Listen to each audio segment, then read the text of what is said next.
Alright, I'm gonna be honest. I didn't expect to be doing another book haul yet.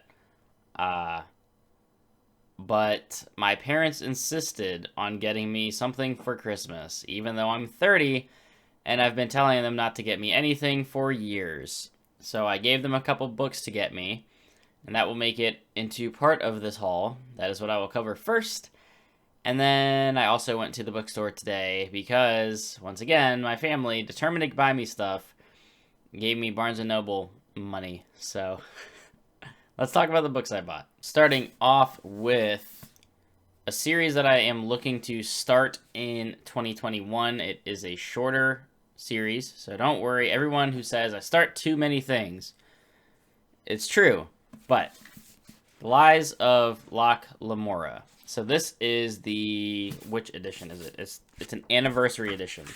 10th anniversary, to be precise.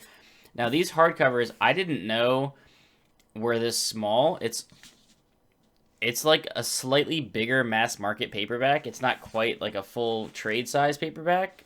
Well, it's not paperback at all. It's a hardcover. But I love that it's printed directly on the book and there's no jacket or anything. Not in the best condition. It's supposed to be new, but I guess Amazon doesn't like giving you materials to protect your books when they send it to you. I don't know that much about the Gentleman Bastard series outside of the fact that it's very character driven. Most of the characters are pretty gray, as I understand it. They are not goody two shoes characters. I don't really know. You all can let me know in the comments down below. I do have a few people in Discord, Scott specifically, who loves the series, so hopefully I enjoy it as well, and I will review it on the channel when I get to it. Next up is a newer release. I believe this came out earlier this year or sometime in 2019.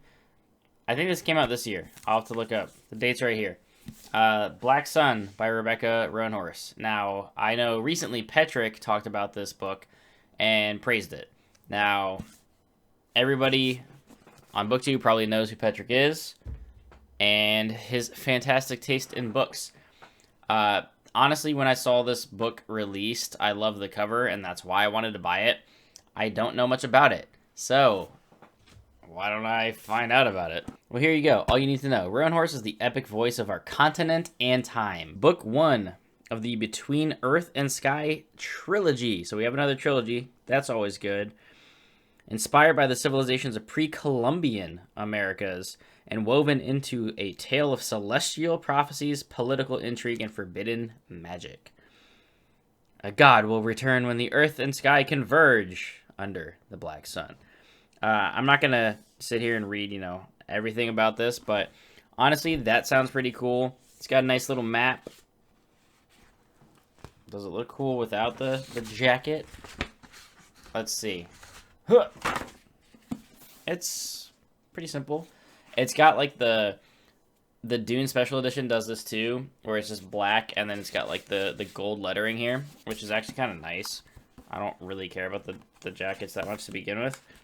But you've got like the two full colored maps in it, so that's dope.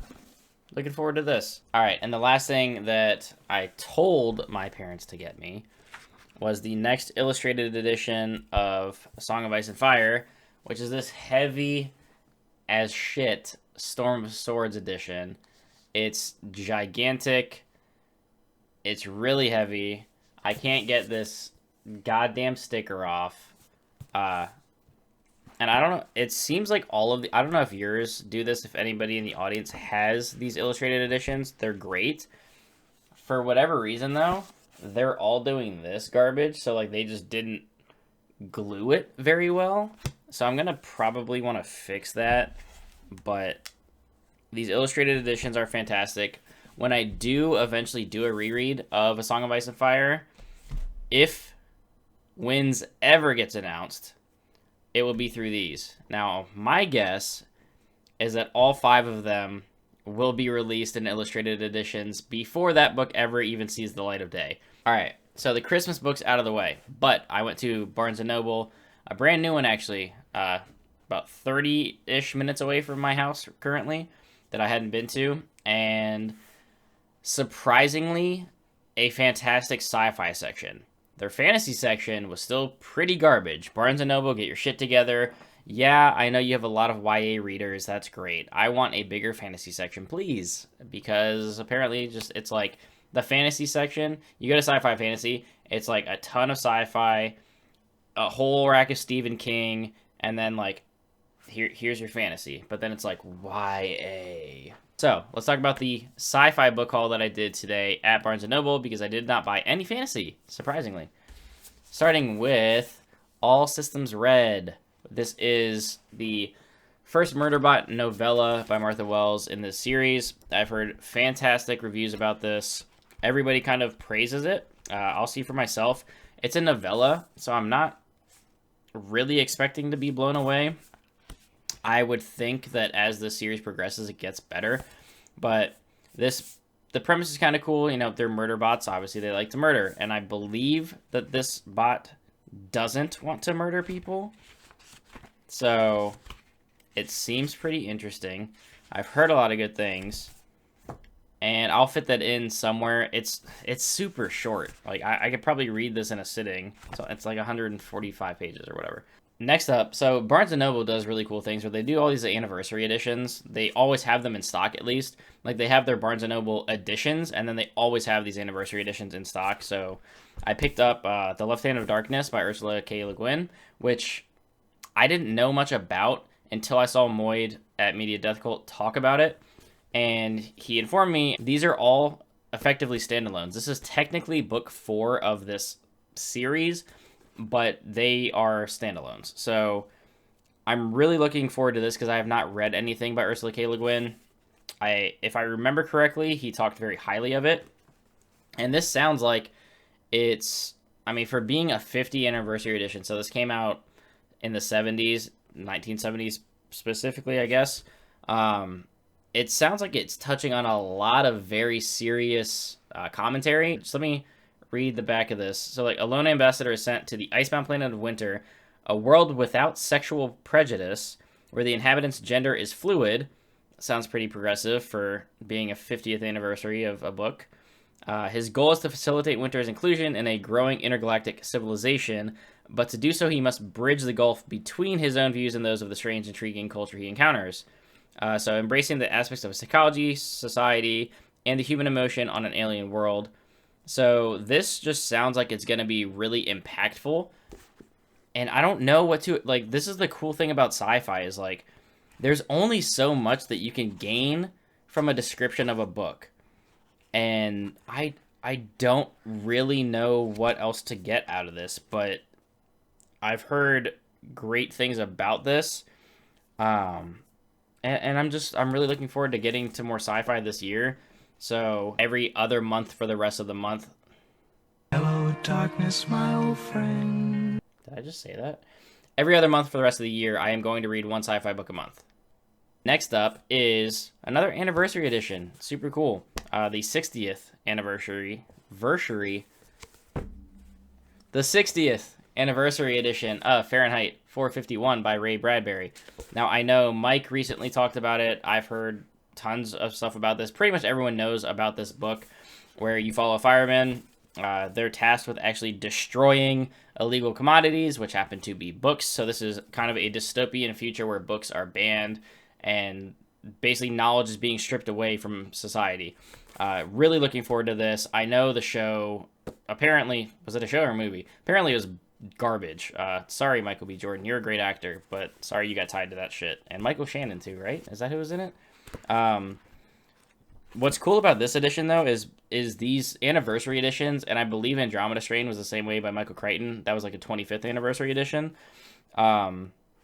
They give you like additional stuff in the book. So this one has a whole introduction to the book written by Neil Gaiman, which is super cool. And then it also has, where is it? It also includes personal essays on the genesis of the novel by the author, a wealth of critical essays and reviews by a bunch of people, including Margaret Atwood, who did Handmaid's Tale. Rare manuscript pages and sketches from Bradbury's personal archive.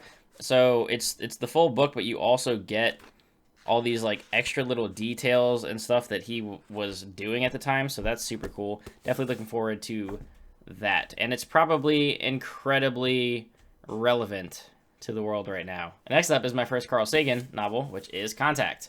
So you don't really need to know a whole lot about what Contact is. It's a first contact story. I don't know exactly what to expect from this one specifically. I mean, there's been fantastic first contact books and or movies recently. Arrival comes to mind, which was great. This I'm expecting to be pretty awesome and thought-provoking and philosophical at its core. I mean, it's Carl Sagan. And last but not least is basically an omnibus of H.G. Wells that I found. So, H.G. Wells, there you go. I'm holding this like a crazy person. So I've been wanting to get War of the Worlds, and they had several copies of it, from this little like illustrated edition to all these different like pocket-sized versions of War of the Worlds, because all these books are pretty short. But he is definitely one of the godfathers of science fiction, and there you go, from the father of science fiction. What's cool about this, though, is it has not only War of the Worlds, it has the Time Machine, the Island of Dr. Moreau, and the Invisible Man, and then a bunch of other like short stories and novellas that he wrote. So that's super cool. I haven't even heard of these short stories that are in here, but obviously the main ones, Invisible Man and War of the Worlds, I've absolutely heard of, and I want to read some of like the foundation of sci-fi. So I've got H.G. Wells on the list. I've got Asimov on the list. I mean, all these, there's so much to catch up on because I've been away from reading for so long, and I did almost entirely fantasy in 2020. I'm really looking forward to getting more, I'm making the camera shake. Really looking forward to adding more sci-fi in. I've got a bunch of Crichton. I've got more Frank Herbert to get to. There is tons of stuff on my TBR that I want to get to. So that is going to wrap up what I have for my first book haul of 2021. That is the first of many, I'm sure. I love buying books. I love talking about them, so I will continue to show them to you as I get them, because I like these videos. They're a lot of fun, and you can experience them with me. So like and subscribe as always, guys. Do hit up Patreon if you want to support the channel financially and have me show you more books that I buy.